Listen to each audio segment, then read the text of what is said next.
El siguiente material contiene imágenes que pueden herir la sensibilidad de algunos espectadores. Se recomienda discreción. En la mitología maya, Xibalbá es el mundo subterráneo, regido por las divinidades de la enfermedad y la muerte. En la actualidad les relataré el Xibalbá en la vida de las personas. Cuando a mediados de la década de los 90 escribió Mindhunter, el libro en que se basa la serie del mismo nombre, que es una de las más vistas. En la historia de Netflix, el agente especial del FBI John Douglas hacía mucho que era considerado el mayor experto en la elaboración de perfiles criminales, no solo de la Agencia Federal de Investigaciones estadounidense, sino de las policías de todo el planeta. Creador del programa de perfiladores del FBI, se había especializado en crímenes violentos y, especialmente, en los asesinos en serie, para estudiarlos y aplicar esos conocimientos en la elaboración de perfiles que permitieran capturar a nuevos asesinos. Durante años había entrevistado a los autores de los crímenes más resonantes de la época, desde Charles Manson, líder de la banda responsable de la masacre en la casa de Roman Polanski y Sharon Tate, y David Berkowitz, el hijo de Sam, hasta Pogo el payaso John Wayne Gacy y el asesino en serie de jóvenes universitarias, Ted Bundy. El historial de entrevistados por Douglas sumaba decenas, pero ninguno lo había impresionado tanto como Ed Kemper. Kemper fue el criminal en serie más famoso e infructuosamente buscado de principios de la década de los 70. La prensa y la policía lo llamaban el asesino de las colegialas porque su identidad era un misterio, y es posible que nunca pudieran descubrirlo si él mismo no hubiese llamado por teléfono a la policía después de matar y degollar a su madre en abril de 1973. Tras hacer la llamada, se sentó en la puerta de su casa y esperó que vinieran a detenerlo. «Ya no tengo odio, después de matarla a ella, ya no tengo más ganas de matar», les dijo a los policías mientras lo trasladaban a la comisaría. Los agentes no entendieron qué quiso decir. Pensaban que llevaban a un loco que en un ataque de ira había asesinado a su madre y a una amiga de esta, que estaba en la casa por casualidad. No sabían que el hombre gordo y enorme que llevaban esposado en el asiento trasero del patrullero cargaba con 10 muertes sobre sus espaldas, perpetradas en 2 secuencias de asesinatos bien diferenciadas, 6 jóvenes estudiantes universitarias y 4 integrantes de su entorno más cercano. No lo supo nadie hasta que él mismo, sin recibir ninguna presión, los confesó, porque hasta ese momento, Ed Kemper había estado siempre un paso delante de sus perseguidores, pero después de matar a su madre permitió que lo alcanzaran. Ya no necesitaba seguir matando. Kemper tenía un coeficiente intelectual de 145. Era un tipo inteligente, y cuando finalmente mató a su madre fue lo último que hizo. Se acabó, fue el final de la historia. Se puso muy emocional. Muchos lo hacen, se emocionan mucho. Comienzan a hablar sobre su más tierna infancia, sus madres, ese tipo de sentimiento de amor y odio hacia la madre, contó el agente Douglas a la revista Esquire. También explicó que el diálogo de la escena inicial del segundo episodio, de Mindhunter, donde se cuenta su primer encuentro con Kemper, es totalmente fidedigna. El asesino le estrecha la mano a Douglas y le dice: «Llámame Edmund, fue idea de mi madre, así que puedes llamarme Ed». Según el perfilador del FBI, esa presentación le dio la primera clave sobre lo determinante que fue la terrible relación de Kemper con su madre y cómo condicionó su comportamiento criminal. Porque Edmund Emile Kemper Tesfaye odiaba a la mujer que lo había traído al mundo desde que tenía uso de razón, pero tuvo que matarla para darse cuenta de que ese odio era el verdadero motor de la compulsión interna que lo había llevado a cometer sus crímenes. «Mi mamá no me ama». Nacido el 18 de diciembre de 1948 en Burbank, California, Ed era hijo de Edmund Kemper II y Clarnell Stage, y tenía 2 hermanas menores. Sus padres se separaron cuando tenía 9 años y se quedó viviendo con su madre, con quien la pasaba realmente mal. La mujer era alcohólica y lo maltrataba. Lo trataba de imbécil e inútil, y cuando llegaba borracha le pegaba. Al chico no le iba mal en la escuela. Era muy inteligente y buen alumno, aunque muy tímido. Había crecido rápido y mucho, pero su altura, a los 11 años, le llevaba 2 cabezas, de ventaja al más alto de sus compañeros. En lugar de favorecerlo, lo transformó en un blanco constante de burlas, a las que no respondía. La ira que no podía desatar contra su madre y sus compañeros la canalizaba matando animales domésticos en su barrio. Capturaba perros y gatos, los torturaba hasta que morían y después los diseccionaba para ver cómo eran adentro. Muchos años después le contaría a Douglas que una vez había enterrado vivo a un gato y lo desenterró, a los pocos minutos para comprobar si todavía respiraba. Como el animal seguía vivo, lo degolló. A los 15 años medía 1,93 y seguía siendo la víctima preferida de las burlas de sus compañeros. Sabían que si los enfrentaba los podía destrozar en una pelea, pero jamás reaccionaba. Bajaba la cabeza y volvía a su casa acumulando odio. Y allí se metía en otro infierno, donde su madre era dueña y señora. Por esos días le contó a una de sus hermanas que se había enamorado de una profesora, pero que sentía que solamente podría besarla si la mataba antes. Horrorizada, la chica le contó la historia a su madre. Clarnell reaccionó encerrándolo en el sótano de la casa por las noches. Temía que violara a sus propias hermanas. Se escapó unos días después y buscó refugio en la casa de su padre. El adolescente Ed pensó que su desgraciada vida cambiaría al viajar a Los Ángeles y reencontrarse con el padre. Lo recordaba como un tipo cariñoso, pero las cosas habían cambiado. El hombre tenía una nueva esposa y con ellos vivía la hija de un matrimonio anterior de la mujer. Ed y la chica se llevaron de mal en peor desde el primer día y pronto la convivencia se hizo insostenible. La reacción del padre fue sacarse el problema de encima, mandando a Ed a vivir con sus abuelos paternos en el campo. No fue la mejor solución. Allí el chico se encontró envuelto en el mismo círculo de infierno familiar en el que había vivido su infancia. La abuela se burlaba de él y lo maltrataba, igual que su madre. El abuelo lo trataba bien, pero no lo defendía. Por primera vez en su vida, el 27 de agosto de 1964, Ed no pudo contener la ira que lo recorría por dentro y estalló. Esa mañana su abuela lo maltrató en la cocina y, como siempre, Ed no reaccionó. Para alejarse de la situación, buscó una escopeta que le habían regalado la Navidad anterior y salió de la casa para ir a cazar al campo. Eso lo calmaba. Se había alejado unos metros cuando escuchó que la vieja, como la llamaba en su interior, volvía a gritarle desde una ventana. Le decía que volviera, que todavía no había terminado con él. Ed volvió, entró en la cocina y le disparó a la mujer por la espalda, en la cabeza. Se dio cuenta de que la había matado, pero ya no podía contenerse. Volvió a tirarle 2 veces más, ahora en la espalda, y después la acuchilló hasta agotarse. Envolvió la cabeza de la mujer con una toalla y arrastró el cadáver hasta el dormitorio.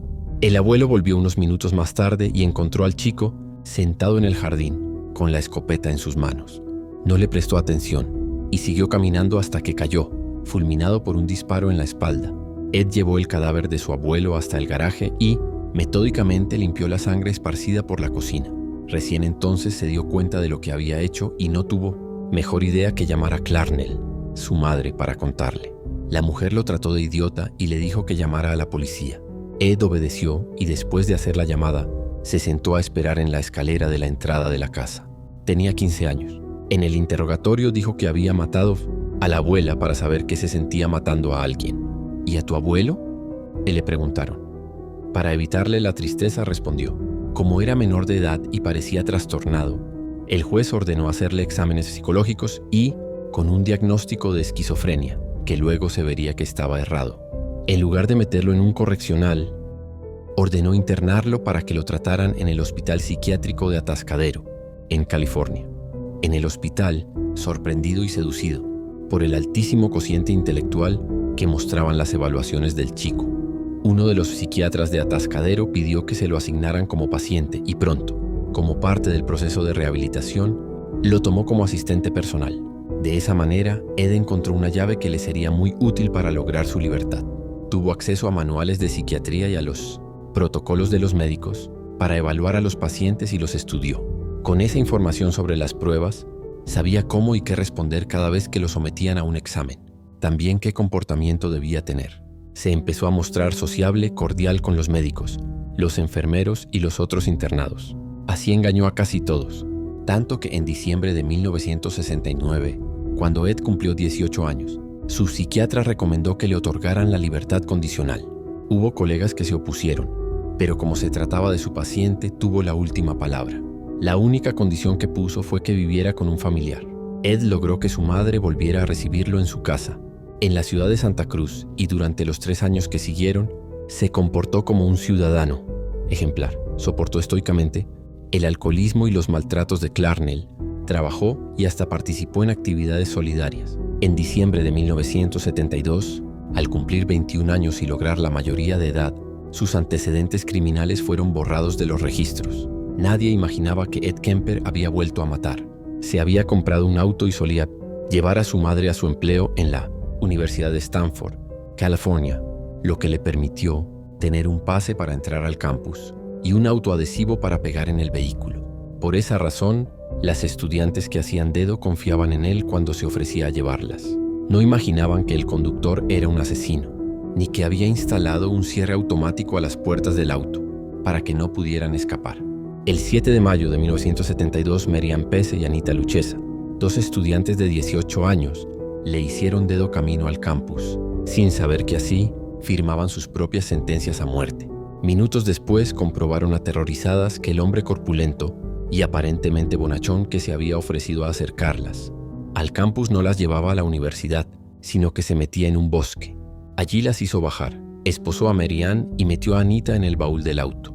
Las estranguló a las dos, primero a Merian y después a Anita, con las dos chicas muertas en el baúl. Kemper se dirigió a su casa. En el trayecto lo detuvo un patrullero por circular con un foquito quemado. Ed dejó que le hiciera la multa y le permitiera seguir su camino. Sabía que su madre no volvería hasta la noche. En la casa vacía, desnudó y fotografió a las chicas muertas en diferentes posiciones. Después violó los cadáveres y finalmente descuartizó los cuerpos en la bañera. Ya estaba oscuro cuando volvió a salir de la casa con los restos fragmentados y metidos en bolsas de basura. Los abandonó en medio del campo. Había nacido el asesino de las colegialas.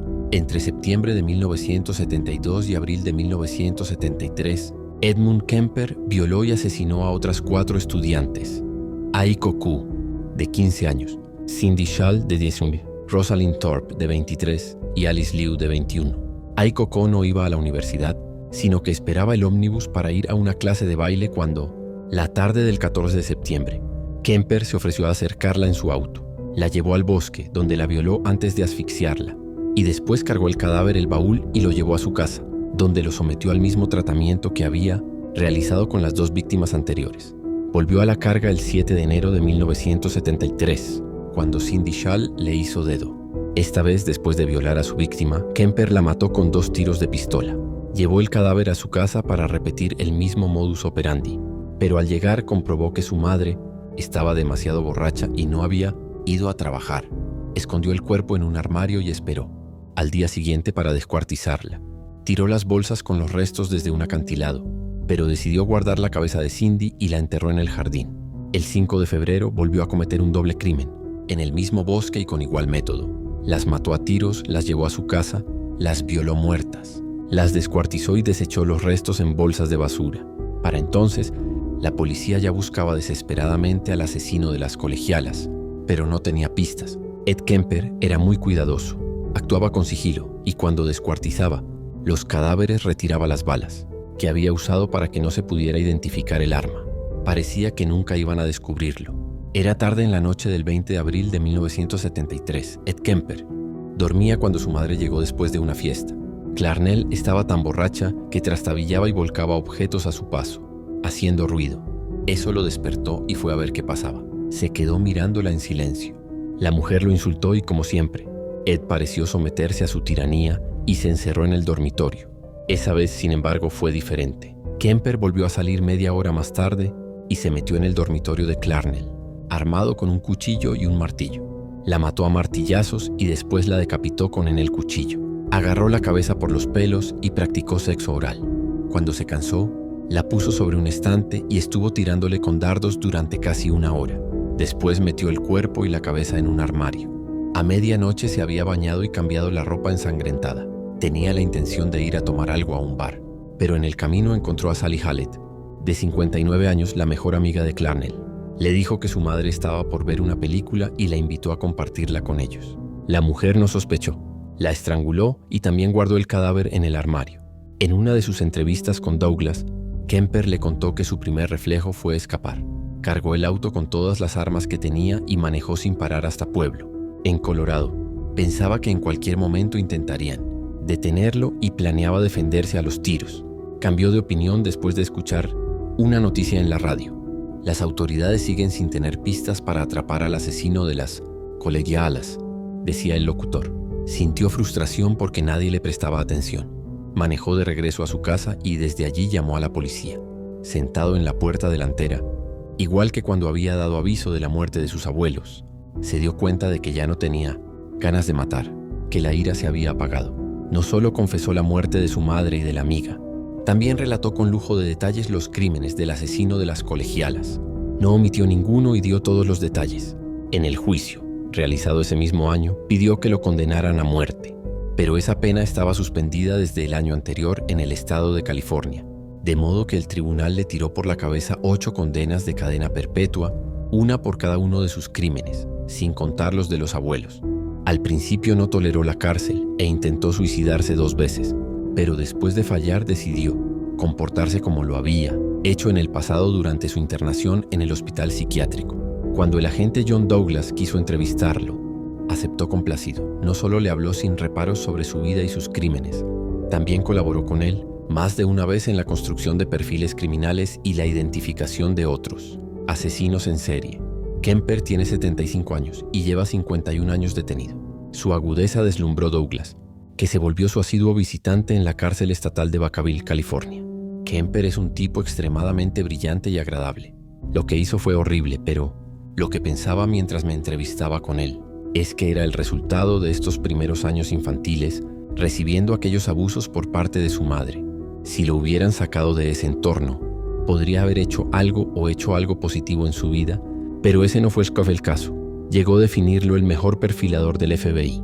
Bueno amigos, espero y les guste mi contenido. Recuerden suscribirse, darle like a los videos y tocar la campanita para que les avise cuando suba más contenido. Que tengan un bonito día, les desea Xibalbá.